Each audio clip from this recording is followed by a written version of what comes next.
আসসালামু আলাইকুম। আমার চ্যানেলে আপনাদের সকলকে স্বাগত।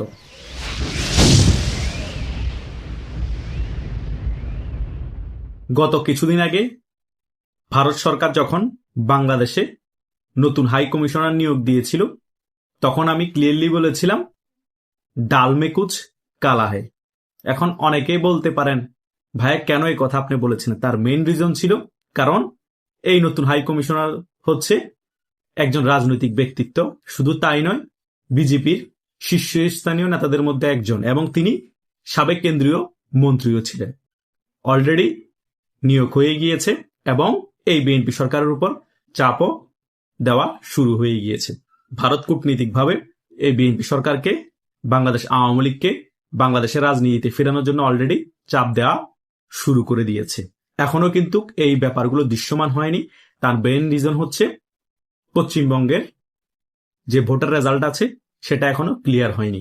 সেই ভোটার রেজাল্টটা একেবারে ক্লিয়ার হয়ে যাক, তারপরেই ভারত দৃশ্যমানভাবে এই বিএনপি সরকারকে একটা আলটিমেটাম দিয়েই কিন্তু চাপ দিবে যে আওয়ামী লীগের কার্যক্রম খুব তাড়াতাড়ি সচল করতে দিতে, এবং আওয়ামী লীগের কার্যক্রমের উপর সংসদে যে বিল পাশ করে নিষেধাজ্ঞা দেওয়া হয়েছে বা নিষিদ্ধ করা হয়েছে আওয়ামী লীগের কার্যক্রমকে, সেটা তুলে নেওয়ার জন্য।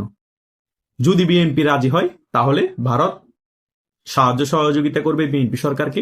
আর যদি বিএনপি এই বিষয়টাতে রাজি না হয়, গুয়াত্তামি করে, তাহলে ভারত তাদের যে মেইন ট্রাম্প কার্ড আছে সেটা খেলে দিবে। একেবারেই আদানিকে বলে দিবে বকেয়া যেগুলা পায় সেগুলোর জন্য চাপ দিতে, আর কোনো বিদ্যুৎ দেওয়া হবে না, এবং ভারত থেকেও কোনো ধরনের কোনো দ্রব্য রপ্তানি করা হবে না, এবং ডিজেলও দেওয়া হবে না। আরো অনেক গুরুত্বপূর্ণ কিছু বিষয় আছে, মানে সকল কিছু বন্ধ করে দিবে এই বিএনপি সরকারের সাথে। তখন বিএনপি সরকার অটোমেটিক্যালি ভাবে কুপকাত হয়ে যাবে, কারণ আমেরিকা থেকে যদি ওই সকল দ্রব্যগুলো কিনতে হয় বা ওই সকল জিনিসগুলো কিনতে হয়, তার 4 গুণ দাম দিয়ে আমেরিকা থেকে কিনতে হবে।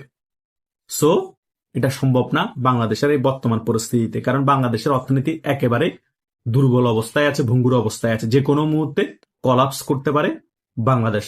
সো ভারতীয় একমাত্র ভরসা, ভারতের কথার বাইরে যাওয়ার কোনো অপশন নাই এই বিএনপি সরকারের।